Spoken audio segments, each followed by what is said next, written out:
My friend, which we refer to as Skinny K, had mentioned that we should build pipe bombs. Hello, welcome to the podcast. This is Not For Radio. We are your hosts, Dunc and Hi, Jay Reeve. I'm wearing one of the country trucker cap stonkers, the Two Flogs one. If you're watching the video, I know you're like, I wouldn't mind buying one of these. Well, you better head along to the Two Flogs website or get some custom ones made. These would be good for like any sporting events, you know, like if you need to find the tour leader or whatever. Or if you're a really greedy busker. Or a really good one. It's so The good. normal hat's just not cutting the mustard. I need a stonker. This thing's spilling over. We've got one of the longest war stories we've had in a long time. Like to start things off, it's about 10 minutes, but Jesus, I've called it Scroterror. Yeah, and that's exactly what it is. Like it is. It's full on, and he's I believe he's from America, and his writing's just incredible. And speaking of incredible, we also have an incredible guest from the show QI in the UK. You would know Alan Davies. He's been on there for 20 years, the likes of Stephen Fry. He's been basically on TV for the last 20 years and doing stand-up comedy, and he's was lucky enough to be able to make some time in his schedule to scoot in and see us before he went to his first show. I'm so glad that he did. He is such an enjoyable chat. And once again, one of those things. We talk to a lot of famous people, and that's part of the job, but it's just a different kettle of fish when you have somebody that you really, really respect and want to actually meet hanging out in the studio with you. Holy fuck, it was cool. I was giggling like a schoolgirl. Yeah, it is. You'll hear it. It's pathetic. Both of us. 40-year-old blokes blushing when he tells a funny story. Swaying drunks, not for cardio. What? I haven't had a drop, and I'll ask you to stay out of my personal business. This episode of Not For Radio is brought to you by the Legions at Classic Builders. They've been building homes for Kiwis for over 30 years.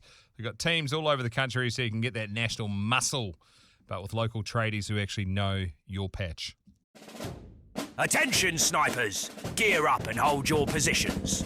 It's time to load up some war stories. Your tales from the front line, brought to life. Prepare to fire. Buckle up. This is a Macmillan TAC 50. David Longy from Paco. The night I almost became my dad's insurance claim.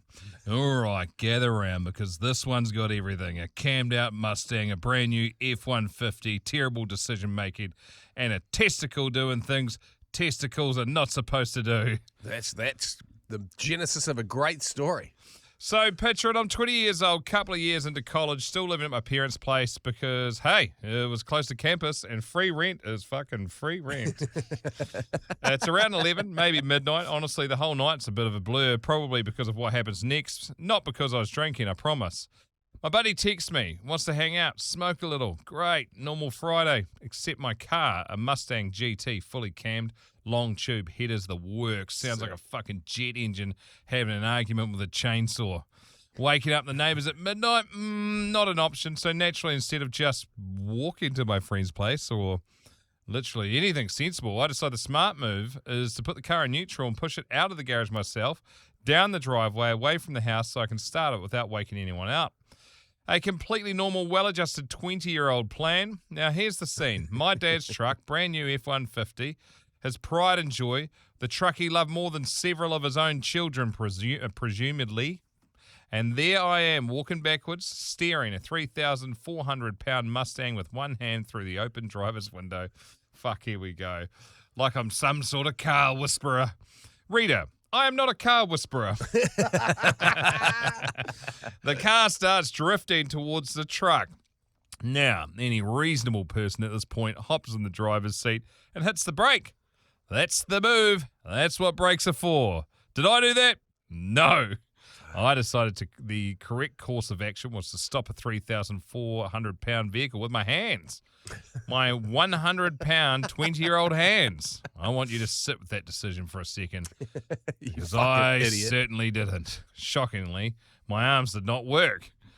And as the horrifying realization set in that I was about to turn my dad's truck into a very expensive claim, my genius brain came up with an even better idea. Put my own body between the car and the truck. Little buffer. So I did. Little squidgy McSquidgel. And it crushed the absolute fuck out of my midsection. And weirdly, it didn't hurt that bad in the moment. A little uncomfortable, sure. Mostly just fucking terrifying. I squeezed myself out from between two vehicles like an idiot. Like an idiot sandwich. Hopped back in the car, rolled it back into the garage and thought, okay, that was close. Good night. Famous last words. I get out and suddenly my stomach is on fire. So I do the responsible thing. A full self-pat down, bones, fine, bruises, none. Everything looks completely normal. I take a few more steps and go, wait, why do my balls hurt so much? So I go inside, bathroom, mirror, shirt off, full self-inspection, nothing, shirt back on. About to walk out, my brain goes, hey, dummy, you skipped a step. So I drop my pants, and that's when my right testicle falls out of my sack and lands next to my knee. Oh, shit. I want you to really sit in that image for a second because I had to. Fuck that. In a full state of shock, I follow let's call it the tether, and realise, yep, it's still attached to me, currently just outside of me. The tether, which is the cord. Yeah. That's the epididymitis. Cool, normal, fine. So Epididymis. I do what any dignified man would do. I pull my pants up a quarter of the way, refuse to go out further out of fear, and waddle across my entire house, cheeks fully out, to my parents' bedroom, banging on the doors, screaming that I need to go to the hospital right now. Both parents shoot up like they've been electrocuted. My dad comes running. I start to black out. He grabs my shirt collar mid-collapse to stop me face planting, and that's the exact moment all the pain decides to show up at once, and I fucking start screaming. My mum is frozen in shock. My dad, to his eternal credit, flips into full dad emergency mode. He grabs paper towels because that's apparently the correct medical response. And I proceed to walk through my house holding my own exposed testicle and a wad of Bounty paper towels. Forget the ambulance. My dad throws me in the back of his truck, starts absolutely flying through town, smart enough to call the cops ahead of time to say, hey, I'm about to blow through every fucking light in this city, so don't worry about it. We passed multiple cops. None of them caught us. Nobody was catching us. Because of his tree care insurance from the army, we had to get on base for the ER. Oh, shit. We pull up to the gate. My dad starts slowing down to hand over his ID like a civilized person, and the guard hears me screaming bloody murder from the truck while I'm holding my own testicle in my hands and just goes, go, go, go! Didn't check a fucking single thing. 10 out of 10 gate security. No notes. We get to the hospital and I go strangely numb. Still hurts like hell. Don't get me wrong, just quieter about it. Nurses are waiting with a wheelchair. I pull my pants back up before getting out because, again, dignity, and get wheeled in while somehow hitting every single crack, pebble, and pothole known to man. At one point, I grab the poor nurse's arm mid-bump and go, I am so sorry, but my testicle was currently out of my body, and the right is not so gentle. She had no idea and apologised profusely. I forgave her. It wasn't her fault. The hospital was apparently paved by chaos itself. And yes, even with her an exposed testicle, there was still a check-in process. Bureaucracy waits for no man's anatomy. And then comes the best part. Doctors asking me questions. My parents standing right there. And he hits me with a, do you do any drugs? Now, smoke a bit of weed. My parents did not know this. I'd answered every single question up until this point instantly. No hesitation. Completely raw dogging this interrogation with zero pain meds in me. This is the one question I pause on. The doctor looks at me and goes, we need you to answer honestly. And I feel my dad's hand, which has been resting on my shoulder this whole time, start to squeeze. Just slightly. Like he already knew, and he was just waiting to see if I'd lie about it in a hospital with my nut hanging out. I caved. Yeah, I smoke some weed. And I feel his hand just relax, like, thank God, that's it. That's all you got. Priorities, man. Then they bring out a syringe of something. I don't know what it was, but I tell you, it fucking worked immediately. Next thing I know, I'm being helicoptered to a hospital in St. Louis, absolutely floating on whatever they gave me, barely conscious, and the pilot and medic are asking me what happened. And I tell them. They are audibly in shock. Medic goes, if you feel anything, let me know. Cool, no pain. Great. 10, 15 minutes later, I go, hey, I can feel something again, but not pain, which he apparently interpreted as the pain is coming back, and responded by pumping me with more drugs into my 100-pound frame, which, fear, I wasn't about to argue with the guy holding the syringe. I genuinely don't remember getting into the hospital, don't remember the doctor walking in, woke up later with 13 stitches, stitches across my sack, testicle fully reattached and accounted for. Still to this day, not entirely sure how it stayed connected through all that. Somehow, just got squeezed at exactly the wrong or right angle. You would think that's the end. It is not. Like a fucking tube of toothpaste. 100 pounds is 45 kilos, which is how much my kid weighs. Jeez, he needs to stop bloody fasting or whatever he's doing. Recovery meant I couldn't walk or carry weight for a good while, but college does not care about your testicular trauma, so I still had to show up to class. Got myself a handicap card, parked as close as humanly possible, had friends carry my bags to class for me like some sort of tiny injured king. One day, parked in the handicap spot, Buddy and I getting our stuff together, window down, some guy walks up and goes, "Hey, just so you know, you're parked in a handicap spot." Turns out this random guy's a senior professor in my own degree program. Didn't know that yet. I pointed at the card, and I have a handicap card. That's why I'm parking here. And this man, got this full-grown adult with a doctorate, looks at me and says, and I quote, "Wow, you're the best handicapped person I've ever seen."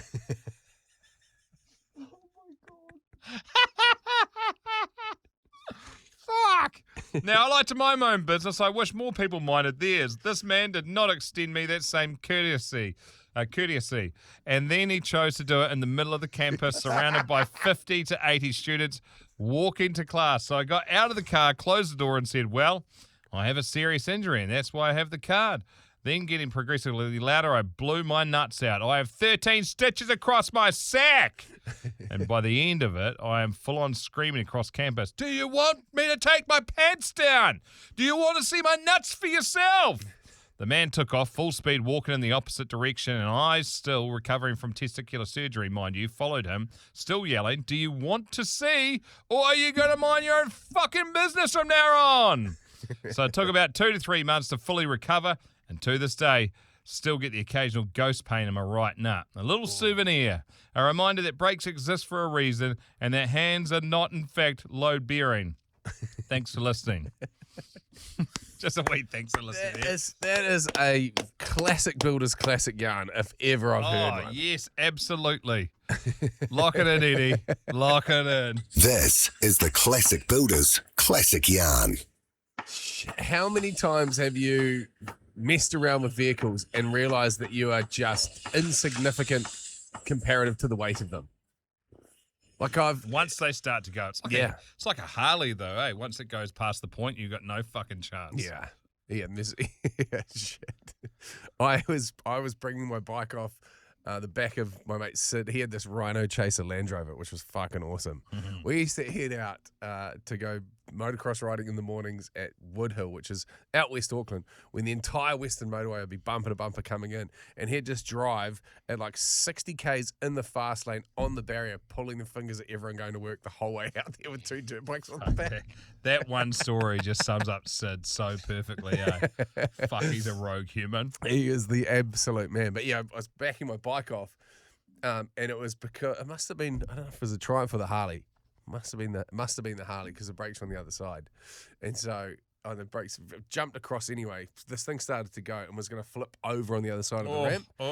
So I jumped up, and it was so heavy that I could basically pull my body up and punch my legs through between my arms and the seat and land on the other side to catch it with the back of my arm and just rip all the muscles out of the back of my shoulder. I would have let the fucker go. Yeah, I know. That's what he said. He goes, "Why don't you just fucking drop it, you dickhead?" Why don't you drop it, you dickhead? Well, the opposite of it, though. If the vehicle's small enough, you can have a lot of fun. A mate of ours, when he were in sixth form, he got a Mini, and we go and move it from where he parked it. We just get 8 of us and just carry it. Yeah, we did that with my sister's Mitsubishi Mirage. And the coolest small car I ever saw was a probably like a 1982 Starlet that had a rear-wheel drive. That had a GT. Was it the GTIR Pulsar motor in it? They were running the SR20 Dets. Yeah, the 1800 turbo motor. SR18. Yeah. Yeah. Fuck me, that thing on the drag strip was just like... Was it an old school Starlet with a conversion with a new motor in it? Oh, yeah. Yeah, and so the thing was pulling like crazy amounts of horsepower, and the first time I saw it race, I think it was brown from memory, many moons ago now, down the drag strip. The cunt was feeding him through the gears, just going bang, bang, bang. Got to like 4th gear, and this thing's still going sideways, lighting up, and he's like 3/4 of the way down the strip. It's like, whoa, what a death trap. He's probably no longer with us, but geez, it was a good watch. Okay, so the GTIR Pulsar, which was a 1990s special. Which It's an 1800. Baby Godzilla. Yeah, Yeah. the Baby Godzilla. You can still buy these. There's one at the moment for sale on Sunday Drive. What are they? Let me guess, 45 to 47 in good nick.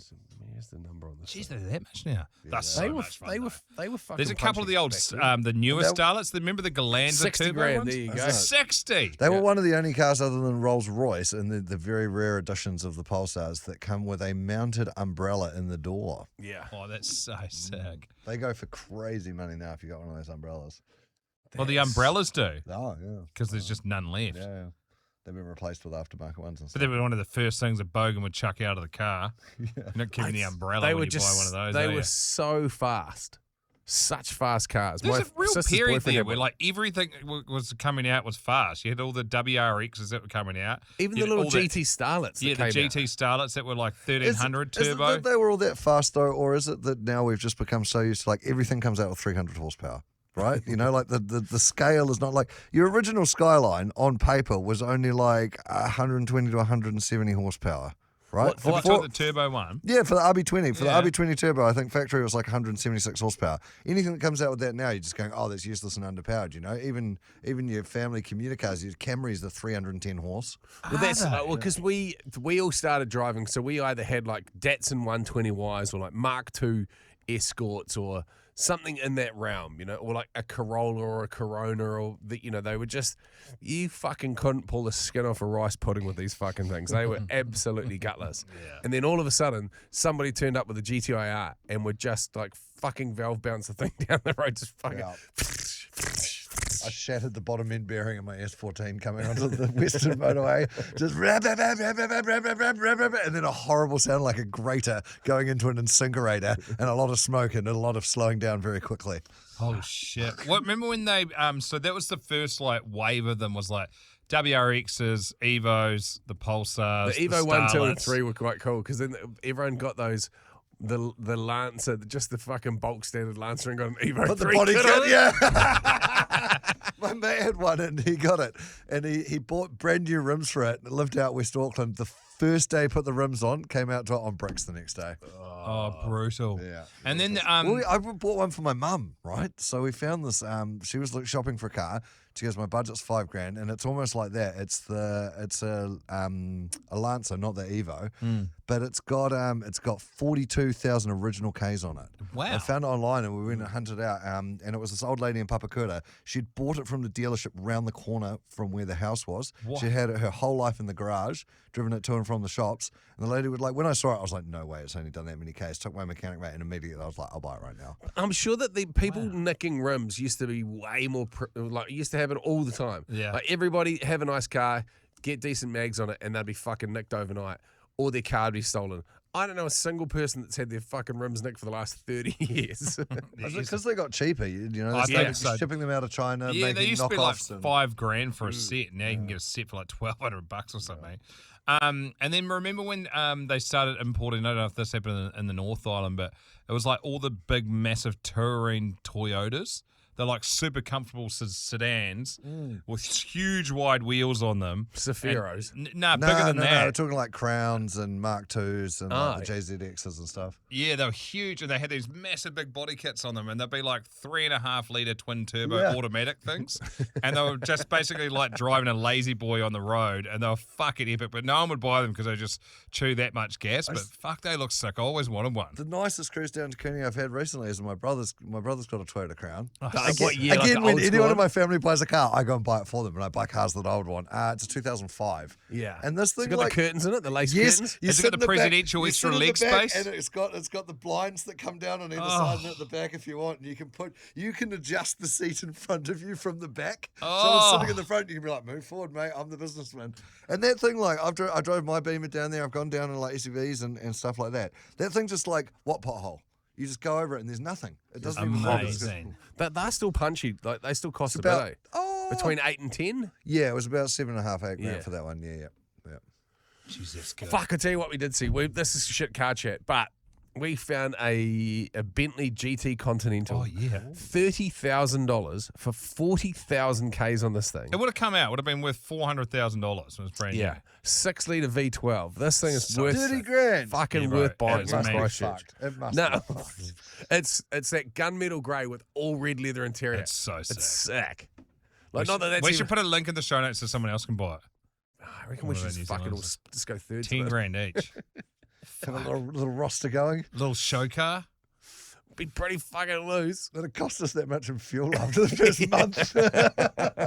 Surely it can't be more. Look, we'll figure that out. We're about to go into an amazing chat we had with Alan Davies. In the meantime, let's figure out what would be more expensive to run my 96 Suburban when I had it, or that Bentley Continental. We'll be back after an amazing chat with our new friend, Mr. Alan Davies. On today's episode of Not For Radio, we're joined by an absolute legend of UK television and comedy. The permanent wild card on QI for over 20 years. The bloke who solved impossible murders in a duffel coat in Jonathan Creek. What's red and sits in the corner? A naughty strawberry. And a man who spent his entire life suffering as a die-hard Arsenal fan. We talk Stephen Fry breaking points, terrible classic motorbikes, Arsenal superstitions, and the most unhinged stories that couldn't air on British telly. Ladies and gentlemen, it's the one and only Alan Davies. Alan, welcome to Not For Fucking Radio, my friend. What a treat. This sort of suggests that this is just us three, and then no one's going to hear it. We're in it's a bedroom conversation. Yeah, this is teenage bedroom. Yeah, this is. I would treat it as if it was. So just cut the brakes and. I've come unstuck in the past. Yeah. With things that I thought no one would hear. Well, everyone's listening now. Yeah, we try and lull you into a false sense of security, like it's just three lads just leaning up against the bar having some tunes. If we're on QI and we're in the studio and it's a little bit quiet, the studio audience are not quiet, we'd normally talk about something like the Queen's vagina or something like that. And make a few remarks about that. Yeah. And that's safe in the knowledge. Well, the assumption that the BBC will edit that out. But that'll be somewhere. That'll be in an archive somewhere. Yeah. They don't tape over things anymore. That'll just be on an SD card or something like that. Because you've done it for 20 years, right? 24 years. Holy heck. It also that's wrong, isn't it? No, I think it's great. You get less for murder. It's to be celebrated, but at the same time, too. Matt, you would have seen, particularly in comedy, the full gambit of the pendulum swinging from one side to the other and almost back to a bit more of a balance. Like it's sort of, if you're a fan of comedy, I think that you would have been able. But growing up as a kid, we have Billy T. James and the likes of Fred Dagg, and that is like our local comedians, and they could say the wildest shit and get away with it. And now, if you say shit, you'll get in trouble. Well, there was a period when there was no swearing. Yeah. On QI, and there was much more. I remember when I first worked on BBC Radio in the 90s, you were given a bit of paper, literally a piece of paper with someone had pulled out of a typewriter with the 7 words that you can't say. Should we play 7-word bingo with you right now? 7 words, yeah. Like, I know what the first couple are. Like, I'm more interested in what's making number 6 and 7. It was 6 and 7. It would be something. I mean, I can't remember if Bugger was on there or not. Yeah. But I think Bugger probably was on there. Really? The Queen's vagina was not on there. But do they need to type that out? I mean, obviously that's, that's a given. And then there was a period where they moved QI onto BBC One. We were always on BBC Two, which is lower viewing figures, but more of a home of comedy or new comedy. And then they said, we're going to move you on BBC One. And then they decided that swearing was okay. And suddenly it was F this and F that all over the BBC. And we had always left it out in a kind of old school BBC and the occasional bleep. So you get the occasional F word that would be bleeped, which I always thought was funnier. Yeah. And then suddenly, we want you to say fuck this and fuck that and fuck shit and fuck that. What? But we're a BBC panel show. We're British. We don't like to say blimey. Yeah. I think it's I mean, come on, create about you got to work harder with the language if you've got some limits. Exactly. But anyway, then they change back again. Yeah. No. Actually, it turns out people don't want someone in the corner going, "Oh, fuck off, Stephen," in the middle of their living room when the kids are eating their tea. Who would have picked it? It's not big and clever, so they took it out again. Yeah. Speaking of, you are a father of 3 teenagers now, which is a whole new different kettle of fish that. Yeah. Well, 2 teens, 16 and 15 and 10. Oh, yeah. Okay, so one- but which is officially a teenager in 2026. He's more like an adult. Yeah. Yeah. This is the concerning part. Yeah. Out of Part-time job driving Ubers. Out of families Start 'em of 3. earlier. He'll be the first to drive. There's no doubt about that. Fun fact: it's out of families of kids that have 3 siblings, or basically 2 siblings, 3 kids. The youngest is generally the CEO of a company. Is that right? Yeah. So generally, if you got a cohort of 15 CEOs, 9 out of, well, say maybe 10 out of the 15 would be the youngest of 3. Wow. Yeah. So there's hope. That's alarming. Yeah. Are you so the comedy tour you're doing, because there's a whole, you basically hit in most parts of New Zealand. It's a decent tour you got lined up. Yes. I'm hoping, as a father of 3, I've got 3 boys, 8, 7, 5.5. Is the whole thing just about how easy it gets as they get older? Oh, yeah. Just how they start making you heaps of money after all the time and cash invested in good. it. Yeah, man. Yeah. It's sick. They clean their room when they get older? Yeah. Well, the first one of the first jokes in the show is the youngest one is the best one, which is weird because I didn't want him. And he's had to work for it, right? Yeah. That's the whole point. From the start. Do your kids, at what point do you reckon they knew what you did for a job and who you were? Because that's a weird thing for a kid to go through. And then on top of that, like you said, when you do television, it was into the ether, gone. But now they can listen back and he'll hear that joke and go, "You miserable fucker." Yeah, he will hear that. Bro, Probably. I've got podcasts talking about how my wife and I have sex and we've got chests of adult lockpicks, like my kids are in for a shock when they finally get hold of it. I haven't listened to that one on purpose. It's one of the highest rated episodes that come out of New Zealand. And I don't want to know about it. But so many people still text in randomly to the radio show and be like, "Fuck, I just listened to that episode, Jay. Full on, but thanks, mate." Yeah. I'm like, what did they say in there? Yeah, they're in for a rude Well, they awakening. can Google them. They can Google them. Well, not just me. They can Google themselves. My youngest, when he was 9, Googled himself, and then he found a website on which his birthday was wrong, and he came back and said, "They got my birthday wrong." Like they meaning the internet. Yeah. It's those people, the internet people. They got my birthday wrong. And I said, "Well, let this be a lesson to you. Never, ever, ever Google yourself." Yeah. And Never trust the internet. you never trust the internet. You can't even trust Wikipedia. Speaking of not being able to trust things, you're a massive fan of classic British motorcycles, I understand. What have you got? What have you had? Oh, no. Well, I wouldn't say British, actually. In fact, I got in trouble. I haven't got a motorcycle anymore. When I had kids, I started to think about falling off. And so, but I used to have a Suzuki. Katie, my wife, and I went on a Suzuki down through Spain. Awesome. Of a Suzuki V-Strom. It's a twin V-twin 1000. It's big. Yeah. And it was great. And we put it on a ferry to go across the English Channel, and all these guys got on English bikes. Which is basically Triumphs. Yeah. So they're all on Triumphs. I think there was one Norton. Well, there.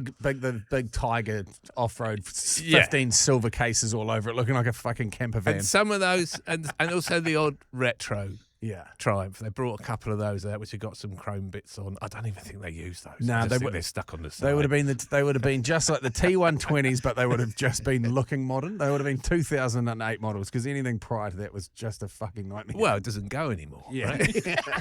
But these were all going, and they go in and they're looking at me, and we got off we parked the Suzuki. Which, of course, when you look at it, it starts if you want it to. Yeah. Do you want me to start? Do you want me to help these guys? 2 blinks, parks itself, It does stands up. Yeah. and I got off and they looked at me and I'd sort of get the feeling they recognised me. I took my helmet off, And all they said was, "How's the Jap bike?" Oh, it's a Jap. That's what we like. We're still saying that. Yeah. You know, the Second World War ended a long time ago.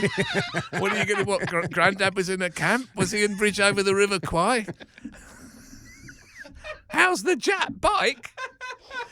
I said They'll be driving BMWs and Mercedes at home as well. Fucking short memory. Well, exactly. How's the Jap bike? I said it's. I'll ask it. How are you in yourself? Should have seen Konnichiwa. I don't speak any English. It's extremely reliable. Yeah. And goes like shit off a shovel. We can walk after riding for 6 hours. Yeah. So ditch the bike as soon as kids came along. I kept thinking about falling off. The nicest bike I had a Ducati 916. Yeah. It was beautiful. And I can understand why you would move away from that, though. Those crutch rockets are... It's so uncomfortable, and I'm not a very good rider, so I would go... the tiniest little bit of throttle, and you're doing about 200 miles an hour. Yeah. And then if you're like Carl Fogarty, then you get to a corner and you just lean over and you go around the corner. Yeah. But I don't. I stop completely and turn the wheel to the left. And then open it up to 100 again. Yeah. And then, so I wasn't good enough to ride that. But my favourite bike was a Suzuki DR650, which is a single-cylinder trials bike, and that got nicked. And that was I still haven't recovered from that. Did it get nicked from your house? It got nicked from, no, it wasn't from us. In fact, I parked it up and went to a bar and thought, well, I'll just leave that. I'll get it tomorrow. And then I came back and it was gone. And then I really thought, maybe I didn't park it there. I could have. In London, you have motorcycle bays, right? So I knew where all the motorcycle bays were. So then I went around all the motorcycle bays, not in any of them. And then I thought, maybe it's in the garage. It's not in there. And then for about a year, I was thinking, did I just misplace it, or is it nicked? Yeah. But anyway, I never It's saw probably it still again. sitting somewhere nearby in a side street that you didn't check. Yeah. Just covered in moss It's and probably. cobwebs. I love that bike, though. But no, I haven't had a bike for a long time. When we mentioned the TV show QI, for those mainly, I guess, the listeners that aren't from the UK to the podcast, can you explain the premise of the show for everyone? Well, the premise of the show is you get points for being interesting. QI is quite interesting. Doesn't matter if you're right or not. In fact, the questions are designed so you can't get them right. And I'm the regular panellist. And it turns out Stephen Fry was the original host and I was the only regular. Normally on those things you have two team captains, right? I thought, why am I the only regular? And then after about 4 years of it, I realised that I was the dunce, the class of dunce, who fell into every trap, who got everything wrong, who was always there, which meant that the three guest panellists could always relax. You might look stupid, but you're never going to look as stupid as this guy. And I was so stupid. It was the classic case of if you don't know who the patsy in the room is, it's you. That was me until about Series D. And then I sort of rebelled. I said, I'm not going to answer all the stupid questions. And then the producer came to me and said, please be stupid, because then It's the only reason if you give the stupid answer and the klaxon goes off when you've said something that's blindingly obvious but wrong. And this is one of the things that they do all the time in the show is there are certain things that people think are right. Yeah, the questions are designed to semi-trip up like a portion of the audience. Exactly. So like people think Bangkok is the capital of Thailand. Turns out it's not. It's just things like that. What is it? I don't remember. So here's my... I remember there's a lot of syllables. Here's my theory. Jay, I often say on the radio show and the podcast as well, Jay knows a little about a lot. And my theory is that you would be the same, having worked for 24 years on the show QI. But there's also a weird thing. Poured about half a pint of water down my shirt, by the way. That's going to make a great video. Talk about not for radio. I have not blown up the desk, thank God. So do you think you're the same, or is there zero retention of it? Zero retention. Okay. Absolutely in one ear and out the other. So would you like to, should we do a little cheeky quick quiz game here? Yeah, sure. Just use your names of the buzzer. I am shit house at this also. There is a This for is an whatever easy reason. one. That's a good title for a show. Yeah. I am shit house at this also. I feel like that would be a real good series of Carl Pilkington. Just trying new things.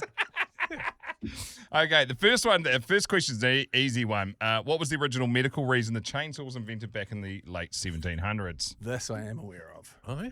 There's a medical reason for it. So the chainsaw, once again, pretty much the only job that I do very late into our radio show is to come up with 4 quiz questions. And so this is how I vaguely remember these things. The chainsaw was actually invented for childbirth. It was to bring children into the world. Cut the stomach open of the woman. Shut the front door. No shit. Hectic. And so then they were like, well, this would be probably used. I don't think they had a lot of success with it. It was hand cranked and looked like a small kitchen knife and had serrated teeth on a chain. Yeah, and so then they were like, well, we could probably apply this better to forestry. So Yeah, they did it once. yeah. The trees don't die when we use it. Oh, shit, that wasn't such a good idea. Look at the state of this. Well, also, well, thank you very much. It makes a fucking mess. If you've ever seen chainsaw, well, with my next door neighbour who was on a farm next to us, he took the chain brake off the chainsaw when he was chopping a tree, and it bucked and went straight back into his face. But as it came back, he basically just pinned it. So just tore his face up with a chainsaw. And it's fucking hard to put back together. Old Humpty Dumpty looked pretty mangled. Oh, that's a lovely story. Thanks for that. Heartwarmer. Question number 2. What happens to a male duck's penis after the breeding season ends? He puts it in a drawer. Is it detachable? Oh, it comes off. I'm going to give that to you. It comes off. So it falls off. Every He'd use it single as year, like a rudder when he was floating around on the lake. the drake drops his corkscrew-shaped penis, grows a brand new one for spring, and depending on how much competition there is in the pond, it can grow up to 20 centimetres long. Oh, well, that's Wild, that's eh? actually some quite serious competition. We're tied up. This is going to be the tiebreaker. Question number 3. What is the primary ingredient used to give Guinness its dark, rich colour? Coal. I was gonna say. Souls of the Irish. We're going to need to go one more. It's English roasted blood. Is that meant to be blue? It's not. So it's not actually it's black to look at from the outside, but it's actually ruby red, a deep ruby red color. It's roasted unmalted barley. It's roasted at precisely 232 degrees. If it goes a degree over, it basically catches fire. Wow. Okay, another decider. Which dangerous Australian animal is responsible for the most human hospitalisations every year? I'm going to pick the cassowary. That's shit then, isn't it? It's got to be a spider, isn't it? Horses and cows. Oh, fuck. Or if you want to chuck it in an insect, bees and wasps. Snakes and sharks barely make the top 10. What?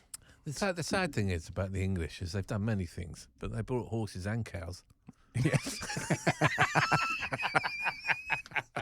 Okay, A lot of finger pointing to be done in the colonies. Really. Okay. We've got a long list, and now we've just added. We've brought the 2 most dangerous animals. Hamburgers and horse racing also. We're going to finish on a war story, Alan. This one is from Anonymous, and it is the story of how someone blew up their dad. Attention, snipers! Gear up and hold your positions. It's time to load up some war stories. Your tales from the front line, brought to life. Prepare to fire. This is possibly one of the first celebrity readings. I think so. Yeah. It's quite a long one. Yeah, we call that a David Longy. The story of how I blew up my dad. A handful of years ago, the summer fresh out of high school, me and 2 of my buddies lived for destruction, for the dopamine hit you could only get from the experiences of pure fuckery. We were always up to some bullshit. I could do it like Prince Charles. We were always up to some bullshit. One day, myself and my 2 friends were looking for something to do while we were sitting in my parents' basement. It's too much information. Just trim this. While coming up with ideas, my friend, which we will refer to as Skinny K, had mentioned that we should build pipe bombs. Fuck, here we go. Yeah, good idea. Okay, in the basement too. The 3 of us came to the consensus that was a great idea. There's too many words. Just say we agreed. Skinny K was the master craftsman to show us all the ropes of how to create them. We gathered all the supplies and went straight to work. For the fuel of these essentially homemade grenades, we dismantled about 30 fireworks that had been sitting in the garage for quite some time. We wanted the gunpowder, so that's what we took. Everything else that was in them, the razzle-dazzle shit and other propellants, were put into 2 pie tins. Oh, everyone's got a couple of pie tins lying around. So this is from the UK, this story, isn't it? Yeah. Yeah. Okay. Filled clear past the brim. Oh, they're from the UK, so they're like Dick Van Dyke. These other contents we did not use.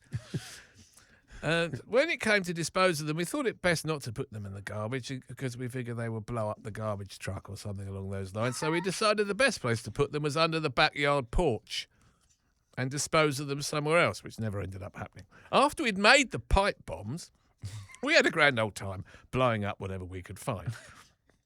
And that was a hell of a time. Everything that day had gone according to plan, and it was great.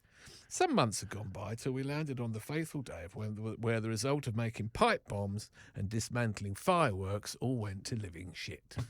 It was a good day. I was having dinner with my parents, siblings and nieces and nephew.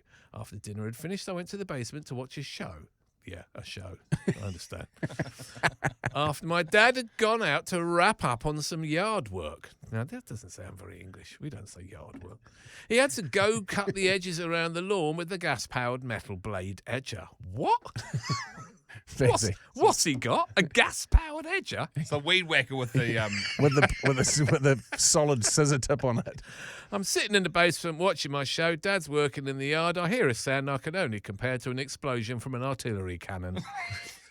I knew what had happened. I got up, ran out the back door, and I was greeted by a scene. Up until then, I'd only experienced the Call of Duty. Thick smoke, shit on fire everywhere. I saw the silhouette of my father looking like a war hero with a weed eater in his hands. The poor bastard turned and looked at me and said, "What the fuck?" He had thrown a spark off the edger into the pie tins. That spark consumed him in an instantaneous ball of fire that melted his shoes to his feet. Oh, the party's over. Oh, it burned his shorts and his shirt off in a split second. He was absolutely fucked. The next thing you know, my sister had called emergency services. We say ambulance. Yeah. While a mushroom cloud rose from the backyard. Half the city's police, firemen and ambulances turned up, and all the neighbours. My father was full of adrenaline and godforsaken rage. He denied any treatment, made them leave, and drove himself to the hospital. Proper English. Well, we later found out that 40% of his body had been covered in third-degree burns. Oh, shit. He spent 15 days in the ICU burn unit, getting skin grafts. Although the situation was basically domestic terrorism, our relationship strengthened.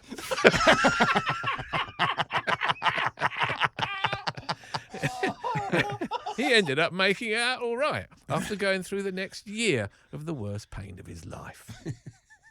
In his shop out the back now, there's a first aid kit on the wall. And hanging above it are his melted shoes and shorts. That's the story of how I blew up my dad. Oh, fuck me. That is a fantastic delivery. Alan Davies, what a treat it has been. Think Ahead kicks off tonight. Hamilton, Auckland, before heading over to my hometown of Tauranga, then Napier, Wellington, New Plymouth, Palmerston North, Christchurch, and Dunedin. You are covering all bases. Do yourself a favour and get out and see this man. It is an absolute honour and a privilege to have you in our country. It really is. Thanks for coming in and seeing us. Pleasure to be here. Let's call me Joe, because that's my fucking name. From England. You're listening to Jay and Dunc's Not For Fucking Radio. Max Chickens, brothers. Not for radio. Just hooking some O's. Yeah, Max Chickens. Told you, Alan Davies the man. If you're in New Zealand, go and buy tickets to his live shows. So sick. Now, the Bentley Continental versus the 1996 Chevy Suburban. What is more economical? Pretty much the same. Chevy Suburban, 11 to 14 miles per gallon. I would say it's closer to 14, having owned one. Bentley W12 6 litre, 12 to 14. Sick. All right, can we all start a Tell savings? me you're not keen on that. That's I'm fucking 100% keen on that. I love it. 10 grand each. The thing you need to replace like a wheel nut though, and it's going to be another 7 grand. No, we won't replace it with actual fucking proper parts. They do. Yeah, Dunc's got a fucking Wish account. They share a lot of parts with Volkswagen, so Is it the same? It's the same company. Let's do some research into that. It'll be pretty cool. It's fucking sick. It It's is- so sick. It's one of those impractical things. So I'm forever a Shark 6 guy because I need to put shit in the back of it and I need fucking kids and I want something that can take me to the beach and I won't get stuck in. I would love to be able to drive a Bentley a couple of days a week. Oh, bro. I mean, that has dropped crazy I've price. literally got an email here from What the were they team originally at? 370. Oh, this is Australian dollars. 375k Australian. When it first came out. Told ya. So like 400 Told grand ya. Kiwi. Yeah. Down to 30 grand. Oh my There god. must be something wrong with that. Okay, well, let's do some more digging on that because with podcasts, this is a hella lengthy one. You're getting banged for no money today. Free bangs. And we're going to be back tomorrow. So Strummin is on the podcast tomorrow. That's the horrible fermented fish. Going to go down to Auckland's waterfront and do some of the podcasts from there / shoot the video. That'll be pretty much first up in the podcast, maybe after a war story or something. A reminder, What a way to finish a week. we want you to join us for live recording of the podcast at the Hot Water Comedy Club in Liverpool. That's on the 3rd of September. You can buy your tickets through the show notes in today's podcast. And as always, got to thank show sponsors. If you're thinking of a new place, Classic Builders can sort house and land packages or a full design and build around how you actually live, not just one size fits all for every family. Classic Builders, building dreams, creating futures. Thank you very much. We'll be back tomorrow with another Not For Radio. You've been listening to Jay and Dunc's Not For Radio podcast. Thanks for listening. I hope to see you soon.